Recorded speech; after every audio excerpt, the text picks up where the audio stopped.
Hey everybody, welcome to What You Know About Real Estate. Today I have with me my friend and finance professional, lender extraordinaire, Tiffany Ischinger. Hello. Yes, you said that right. Tiffany lives in Wasilla.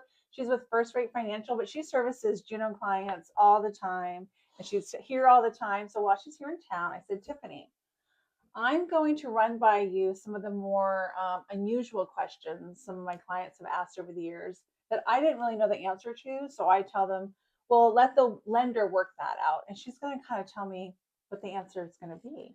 So are you ready? I am. Okay. The first one's not Yes. weird. It's actually really common. And that is we're in a, let's call it a seller's market and we want our offer to be as competitive as possible, but they want to buy with a trust. Is it better to do all that paperwork after they purchase the house? Yes. Or it is? Okay. Yeah. I wasn't sure why. Yeah. So Okay. I think it's a really good idea to put your house in the name of a trust, but and I think it's a great way to manage your assets. The only thing about a trust, though, is most institutions go through a process called underwriting, and they make sure that the trust is set up the way it's supposed to be in order to close on the home, and there's exceptions in place for that. But it's easier to skip all of that process. It's less work for you. Then we close the house in your name, and then right after that, have title issue the title into the trust name. Okay. Because we don't want to delay it. We want to be competitive. If you put that in the paperwork, the seller's going to say, oh, this is going to take longer to close. Is that the gist of it? Okay. Totally. Yeah. Do it later. Do it later. It's not like refinancing. It's just a paperwork thing. I think I'm sorry, title company, but it's maybe $30 to do that. Yeah. So there's your answer. Deal with the trust thing right after you buy it. Yes. Okay. Is it ever a good idea? Ever and never are dangerous words, but anyways, is it ever a good idea to buy a home with 0% down? It depends. Yes. So I think no money down's great. It's a really good way to get your foot in the door. Yeah. It's better than not buying. People in their 50s, 60s, 70s say, hey, like the first time I ever bought a house, we didn't have any money. We lived in a cabin that was out of town. It was all we could afford at the time. My first 2 homes I bought 0 down VA loan. 0. I mean 0. Maybe the earnest money. Yeah. Like, you just gotta get it. Yeah. It. But if you can. Yeah. Try to see if you can do it. But honestly, like mostly you got to measure the opportunity.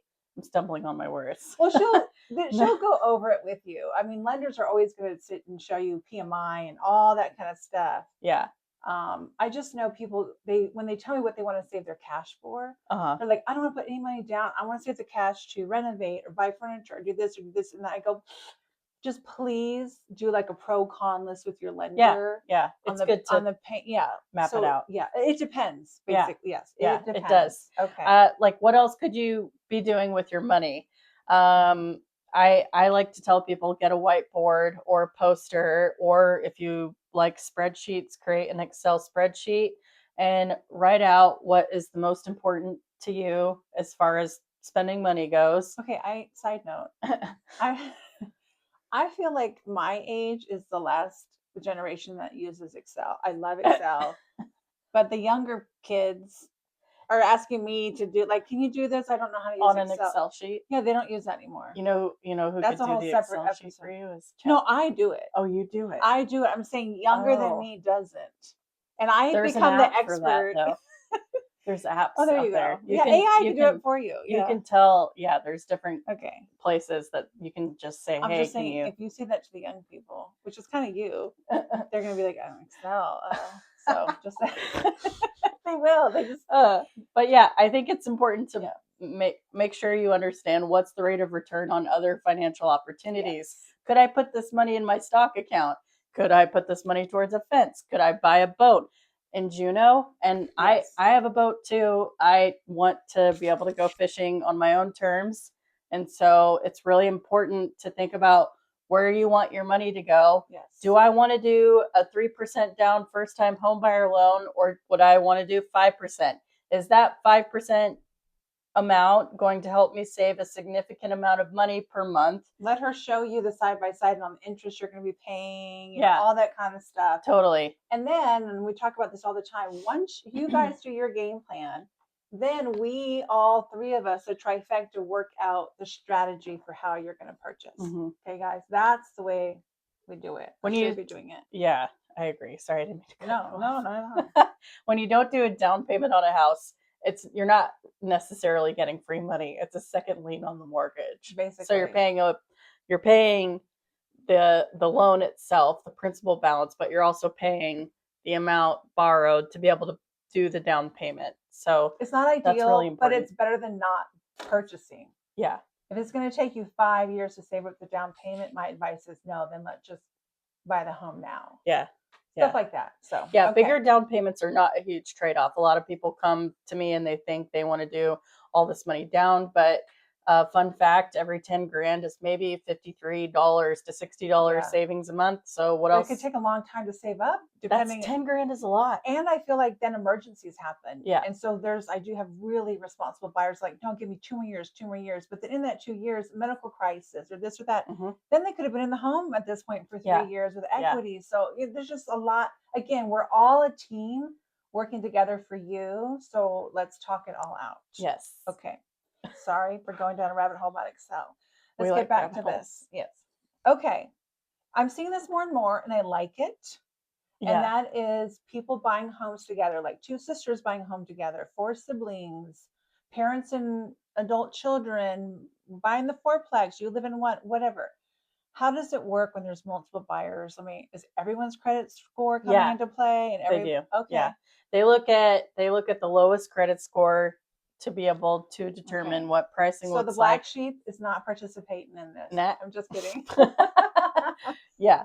Okay. So I would say it depends on that. It depends on the debt ratio. It depends on what is on the credit report. If there is a mortgage late or other things, we just have to run it through our system to be able to tell what will work. Because I think there's always going to be the one person who's not a strong contender. But then there's like the strong contender, Uncle Bob or whoever, and they're all thinking this is no problem because Uncle Bob's involved. But if they're all jointly owning it, you are looking at the big picture, right? Yep. Yeah. You got to be really comfortable with the people that are on the loan with you. Are they going to pay their bills? But do you look at everyone's collateral, or can one person provide? Is that even looked at anymore? Collateral? Yeah, you could totally look at your collateral for sure. Okay. Yeah. Anyways, lots of risk with that, but I like it. I like people getting creative. Anything to expand their portfolio, get their foot in the door. Yeah. Yeah. Are you seeing a lot of that? You are? Yeah, okay. Totally. I have parents, especially, they don't want to pay for their kid to rent a house. Exactly. And so they purchase a property and then the kid lives in that property. Yeah. Smart. Yeah. Okay. This is a really common thing to talk about. And I don't think people really understand it, but they should up front. How does buying down the rate work? That's a good question. It's very similar in the same way as far as like the no down payment. You're not allowed to use your hands when you talk. I'm just kidding. Really? Sorry. I talk with my hands all the time. No, I love it. Down payment. So okay, no. measuring the opportunity. Okay, so sorry. Okay, so you have to think about, where is my money going to? Is this a good investment? Okay. Where do I want my money to go? And I have people that choose to not buy the rate down and get money from the lenders so that they can save cash and use it towards building a fence. Or maybe they don't have money. Yes. And then they really need that credit to be able to buy the house. Yeah. And so buying down the rate, we look at a few different things. I like to handhold people through that process, depending on the person and if they understand what that looks like. Like I have a financial advisor, for example, right now. He knows what it means when I say buy down the rate. Of course. So I just give him the facts of, or the breakdown of what it looks like to buy down the rate, and he calculates it on his spreadsheet Probably himself. Excel. He's a millennial. So maybe not Excel. That might be the cutoff, millennials. I don't know. But I was going to say, okay, so as far as buying down the rate, you put a chunk of money you give it to the lender, you give them the money, and that's supposed to help you save money on the monthly payment. And depending on the rate of return, we recommend people recoup that cost within 2 years, but it's nice to double that, like double the return another 2 years if so. But if I have somebody that's planning on moving in 3 years, I want to make sure they're not spending a bunch of money on a low interest rate. It's a timing thing. Yeah, exactly. It's timing. If you're military, and military is a big one. Yeah, I don't know that would work for you. You know, it's kind of long term. I mean, it can work. We can make it work. It depends, is the answer. We got to math it out. But that's really important. So, okay, I don't think there is an answer to this, but I should stop reading your questions and act yeah. natural. Look at cheater. She doesn't have a next question. It's and okay. I'll I have hopefully paper I too. think that sources for down payment. Yes. Do you care where the money comes from? I have a lot of people saying they're going to take it from their 401k, which I think is insane. But, you know, there's always exceptions, and purchase of real estate might be the one, you know, exception that this makes sense. Maybe HELOC from their current home. Same with Roth is kind of the same thing as 401k. Gift funds. I mean, where are you seeing people come up with their down payment other than savings? I mean, the best option is to have a rich and very generous and loving relative to give you Bob money. Again. Yes. I wished I had an Uncle Bob to give me a lot of money. That's the best option. You've got a very generous and loving. You don't say, okay, you barely qualified, but Uncle Bob gave you $40,000. Like we're fine with that. Yeah, barely qualify as in having enough money to be able to purchase this home. Also, it's like we got to think about, if you buy this house, are you going to be able to afford paying XYZ after you buy the house? Those are long-term expenses to think about. HELOC is a home equity line of credit. So if you have an existing property you can pull equity from to be able to purchase the home. Again, where are we getting this money? Is it best use for this option? And everyone is different. A home equity line of credit might make sense for more than a 401k. Yeah, so that's the other thing too. It's like thinking about, okay, I've got this huge chunk of money. I've got $100,000. Do I want to put all of my eggs into one basket? Do I want to put all of this towards one house? Or do I want to buy a cabin on Orca Island? Or if I want to buy a boat, or if I want to do this in 2 years, do I really want to put all this cash towards this house to save only $53 a month or however much, or $100? So that's really important to think about these things. As far as a home equity line of credit, that's great. If you can pull equity, if you want to pull equity to be able to purchase this home, that could be an option. Borrowing money from your 401k is a nice option because you're borrowing money from yourself. So you're paying yourself back. Borrowing is because then that's not tax deferred. Or no tax at all if you pay it back. It's taken out of your paycheck, but that money's going back to your 401k. That's like money that you own. You're paying yourself back. So we don't count that against your debt ratios because it's not considered a debt if you're paying yourself back. Okay. So that's really important. We look at that. What was the other one on there? There was 401k. Roth 401k. Okay, got it. Okay. Yeah. So I just was curious if you saw other things. Yeah. I guess there is nothing else because cash is the other category.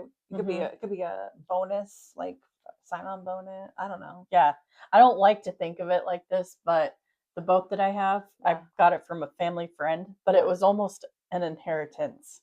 Because he sold it to me for a really good price, and it's worth way more than what it was sold to me for. But that is equity. Yeah, like that. The difference between what I had paid. You need to sell it. Yep. Yeah. So that but I'm not going to sell this boat because I know it's worth whatever. Just a heads up, if you're going to pull from your 401k, which I have not done, but I have questioned my financial guy about it a couple times when things have come up. they will lose their mind on you. So just be prepared for just asking the question really gets them spun up. Oh my gosh. And just because they get spun up, don't take it personal. Yeah, I was like, so just heads up on that. Okay. All right. This one's really common, especially here in Juneau. They want a fixer upper, Okay. as is, maybe a dry cabin. Um, it needs a new roof, it needs new floor, whatever it needs, but it's priced amazing so that we get flooded with calls. Yeah. And then we have to have the conversation about this might not be financeable. Okay. What do you like? What's the minimum conditions for you to give a loan on a home? Minimum condition is safe and habitable. Okay. It's got to be like, Well, would it also have to be insurable? insurable is a big one. Because that some of these they'll say they won't insure it because the roof is 60 years old and having problems. So then in that case, it does need a new roof, right? Mhm. Like, okay, so insurable could be the crutch.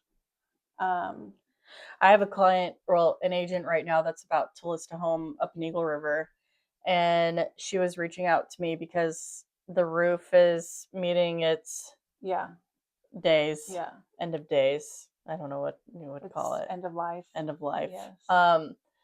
And she wanted to know if we could still close on the property And have it done later. Yeah. and have it done later. Depends on, you got to put the funds aside. yeah. Whoever just is paying, like if the seller's paying for it, we actually do this a lot.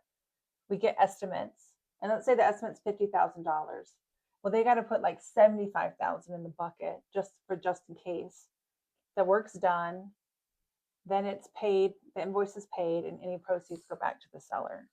Yeah, repair it before it's closed. Well, sometimes we do it after close, so it goes into like an escrow fund for the repairs because of seasons. Yeah. Like this winter, no, there's no way someone would have redone a roof this Yeah, winter. like driveways, yeah, paint. Yeah. We'll do escrow holdbacks for well and septics.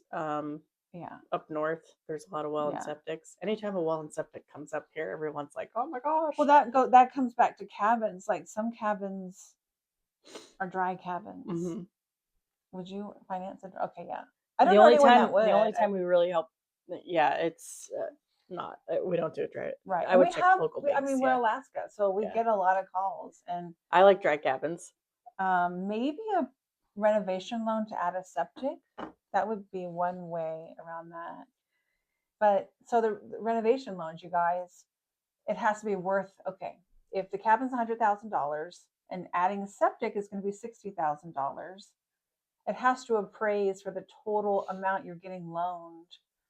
And that's kind of, something we have to talk about in depth if we're going to get in that situation. So, okay, what about, sorry, I added this later. What does that remind me? I'm having more than usual church. People saying, I'd love to like turn a church into a house or a fire station or a loft or, an industrial space into a home. Uh-huh. Let me know if anything like that ever comes up. And I'm like, no, we're not New York City, right? Like I watch those shows too. We don't really, but if we did, what would financing something like that look like? As long as it's equitable, we can get comparables for it. And it has to have a kitchen. Like I think you have to have a stove is like a hard lending requirement that I've run into before. Yeah. We've actually had to like put one in before to close kind of a thing. Not a refrigerator, but a stove. What are they called? This guy. Ceiling? Dropped. Oh, fire. Oh my gosh. The fire sprinkler. If it's got a sprinkler in it, it's considered commercial. Oh, that's interesting. Yeah. That's an Alaska thing, I think. I'm thinking of my Vegas house. Okay, so there's all these things. Which is why we have to have our pre-meeting with our buyers. What are you looking for? What's going on? And you have to be qualified before we start shopping. Okay, we're not going to be la shopping, pretend shopping just for fun. Mm-hmm. Find someone else to do that. I'll give you a name. Okay. What's this say? I can't read my handwriting. Oh, this is a long shot. It's probably not going on as much as it used to, but they did talk about this in real estate training because it's Alaska. It's good they talk about those things. Yeah. So people want to like give you something as earnest money, like literally a gold bar. This will be my earnest money. I would never like take that because I don't even know how to take that to the bank and put it in a trust. But can you take stuff for earnest money? We like cash. We like money in the bank account. Yeah. And So if sell you, it and then give it to us in the yep, cash if form. you've Yeah. got gold, if you've got a vehicle, if you have, what else do you have? Boat. Yeah. Gold's come up a couple times recently I mean, for it's me. Alaska. We got these Yeah. people that don't trust banks and Yeah. stuff. I mean, we got My family has a gold mine, situations. and Oh, so of gold is course. common. Gold is great, but gold, you got to prove it's got to be traceable. It's considered personal assets, so you have to sell it, right? Considered selling personal assets, just like you sell a car and a boat. We have to prove that you owned it, prove the value. They, as soon as I say that, You don't they like know. stolen goods? People with gold always check and see what the value is of their gold. I'm sure there's a whole gold thing I don't know anything about, but you do. So go if you have gold questions. Her family owns a gold mine. I don't know why she's working, honestly. Just kidding. I don't know anything about gold mines. It's a lot more complicated. Okay. Than that. So obviously, No, see, thank you. you just can't bring the gold pan to the open house. Yeah, Okay. yeah. I like my job. So That's kind of all the questions that came to mind with Mhm. what little prep I had. that was But great prep, though. You thank prepped you. the heck out of this. Anything you can think of just some unusual loans you've done lately? Any stories you have? Uh-huh. You do? Yeah, let's hear it. Gold. I mean, like gold is a thing right now Okay. because Oh, okay. people are like, "Oh my gosh, my grandma Right. just passed away. They gave me a whole bunch of gold." And I so, I'd if like that condo. yeah, like if you're Okay. like, I don't have cash, but I have gold. You just Wow. I just have Cool. to get proof that you owned it. I have to get proof of what the value is of that, and you should be able to get a quote for that and print it and give me a copy. And then you got to sell that gold to whatever company buys gold from people. And then I got to get proof of that. So they usually provide a receipt. And Okay. it'll show like the company name, the amount of gold, Okay. what they got for that dollar amount. It's way more That's a simple wholesome. Okay. So than do it all that. sounds. Don't hand me gold. I mean, no, do not hand. Has anyone handed you gold before? No, but they have tried to give me cash and Yeah. stuff like that. The only thing I'll take is a check We for can't do earnest. cash, yeah. I know, like I'm Yeah. not touching it. Yeah. Any of that, anyways. Yeah. Okay. Gold is heavy. They just take off their necklace and be like, no, It's like, we're not doing that. Okay, so gold, probably silver too. I don't know. I think that's all I have. We'll have Cool. Tiffany back out. She comes to town often. You can get all her information. I'll just actually do a pop up of all her information. There's a poster right at our office that has it all. Yeah. I can show that. And she is on the phone all the time. Her phone's been going off this whole time. So she answers it. Sorry. So don't be afraid to call her. She will answer. So Yeah. bye, guys. Thank you.